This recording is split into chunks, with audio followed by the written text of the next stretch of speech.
Well, what are we doing today, Mrs. Edwards? Today we're making gluten-free bread. Gluten-free bread. Yes, You've got some interesting things surrounding you there. I have. I've noticed those chia seeds. Are they chia seeds? No, they're flax seeds, aren't they? The ones you're photographing are they're chia seeds. They're chia seeds. These ones are the flax seeds here. Flax seeds. Now, we were reading about those, weren't we? About the calcium content. Yes, huge. No, it was the chia seeds that had the high calcium. The chia seeds, were they? Yeah. And we're making gluten-free bread today. Now I'm mixing up yeast and sugar and water here, Yes. which will be added to the flour later. And in this bowl I'm mixing up eggs, oil, vinegar and chia seeds. Oh, okay. So I'll just get my measuring spoons. Yes.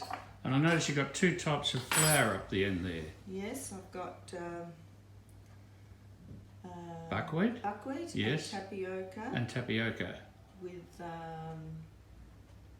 whatever this is called here, xanthan gum. Xanthan gum. Okay. So it takes a little bit. Now, this bread that we make is actually very nice. A lot of gluten-free bread is pretty terrible. That which you buy is just okay. You might get a good loaf here and there, but generally speaking, it's not really all that nice, gluten-free breads and pastries. But this is a great, we've struck this recipe and it's really great. It tastes really beautiful and it lasts a nice crunchy, light crunchy coating on the outside and nice and soft on the inside. And we've been making this bread now for a while. Long time now, mostly nearly a year, I guess. Nearly a year. And the recipe is so good and it really comes up well toasted. It comes up like, I guess you'd say what? Crumpet? Crumpet, yes.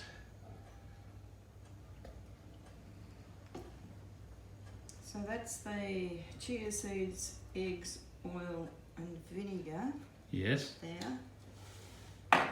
We beat those up. Beat those up, yep.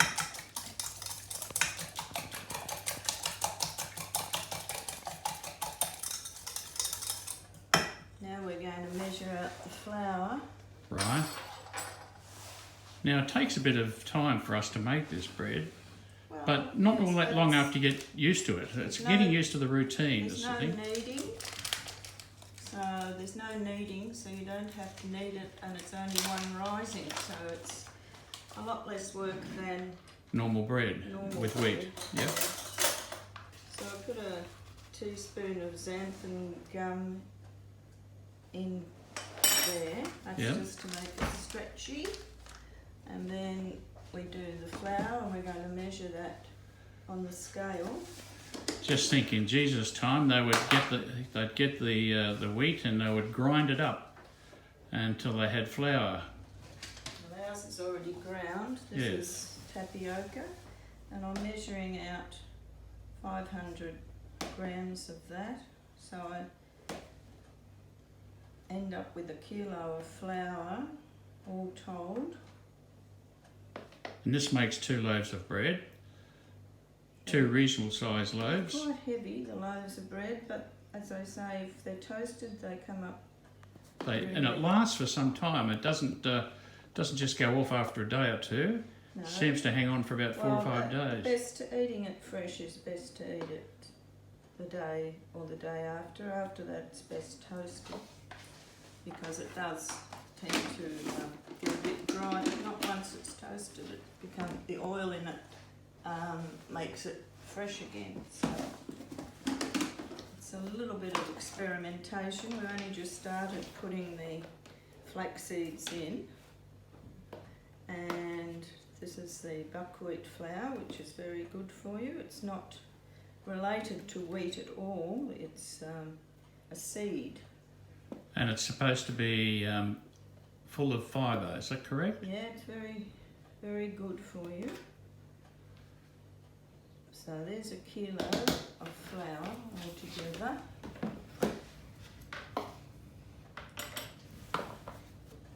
So I'm going to just mix some salt in. I need 3 teaspoons of salt, which is not bad for 2 loaves of bread really, so it's not high salt. So what about the sugar content? 2 teaspoons, which is mixed in with the yeast, so Yep. there's no sugar to speak of. So it's quite a healthy loaf of bread. It is, as long as you don't pile butter on the top of it. It's very healthy. I'll put the flax seeds in a little bit later when we mix it all together. And with our pans, bread pans, put a little bit of olive oil in there. Yep. And then we just get one of these fellas, silicone brush, and just brush it around. So you can see me doing that there. We don't, because of the lockdown, we haven't really been able to buy any decent bread pans, and these are a bit small. So we do find they overflow a bit, and we have to sort of squash them into shape a bit later after they've risen.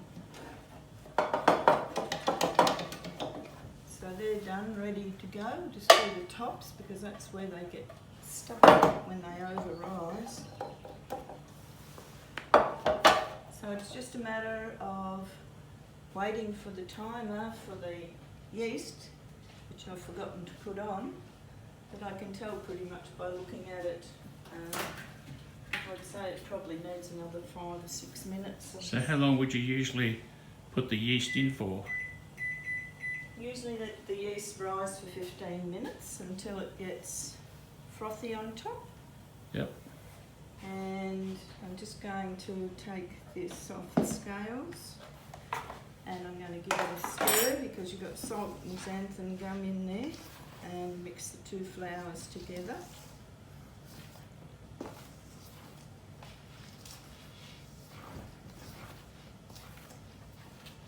Some say a bread is the staff of life. That's an old saying, isn't it? It is.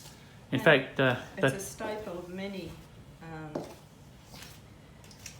cultures, of course. We know that most of the Indian subcontinent use flatbreads every day, and the Middle East have flatbreads every day. and the Argentinian always had bread every yes, day. fresh white crusty bread every day, which Yes. never kept. After a day it was... And the tendency was to have bread with your main meal and eat a piece of bread and then eat some of your meal, another bit of bread. Yes, but never with butter. Never bread with butter, was no. always eaten on its own, and it didn't matter really because it was so fresh and light and crunchy that you didn't really need butter with it. And people used to line up to buy their bread, didn't they? Yes, line up to get fresh bread every day, which was not a bad thing. So that's that, waiting for the yeast to come, and I shall put in the chia seed mixture, waiting for the yeast to arrive. So in goes the chia seed mixture. Yeah, that goes in there.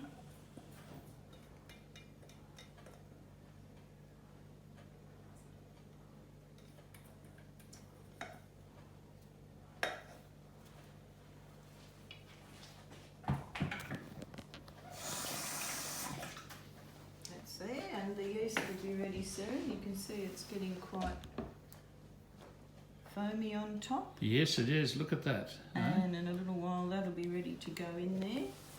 And we mix it all up, and we put them in the tins, and we put it in a warm place. I turn the grill on high and then turn it off and put the bread in there to rise.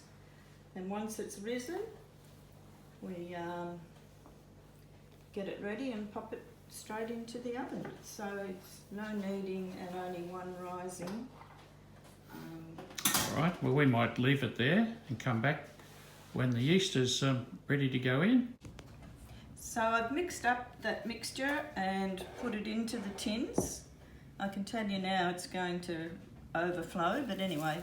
So what I've done is oiled 2 pieces of Glad wrap and put the oil side down, It keeps the heat in, And it's easy to remove and it's easy afterwards, to isn't it? get off later. Yep. Another one here.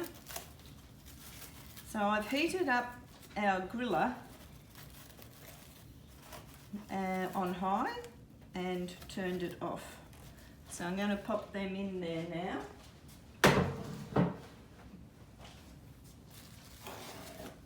And about how long will they stay there? They're supposed to be in for an hour, but 45 minutes at the most. And then it goes into a 200-degree oven for 45 minutes.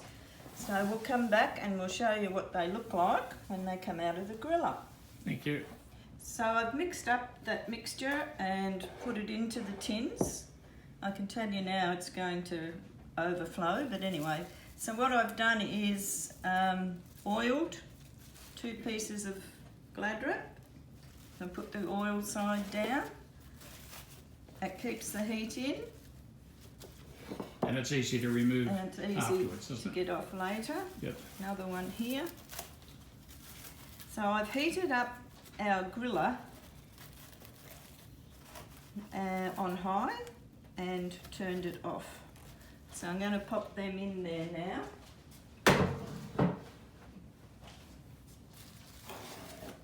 And about how long will they stay there? It's usually 45 minutes at the most. And then it goes into a 200-degree oven for 45 minutes. So we'll come back and we'll show you what they look like when they come out of the griller.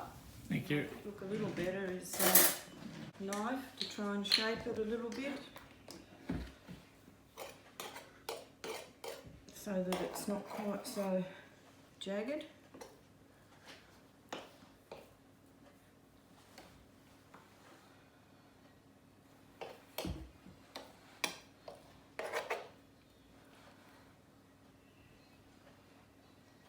There we go, it's ready to go now. So it goes into a 400-degree oven for 45 minutes, and probably the bigger one might need 50 minutes.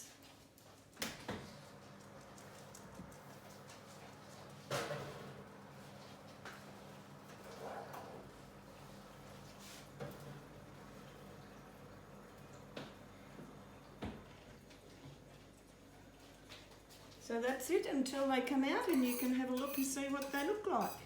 Here's the little one ready to go.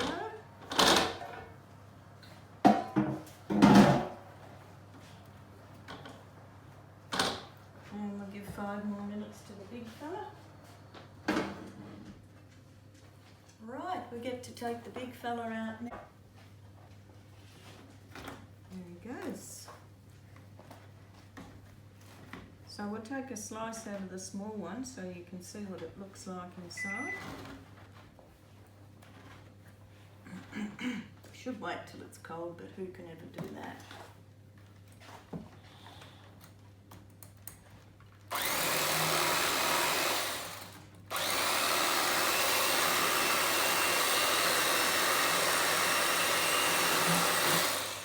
There you go. You can see how it looks.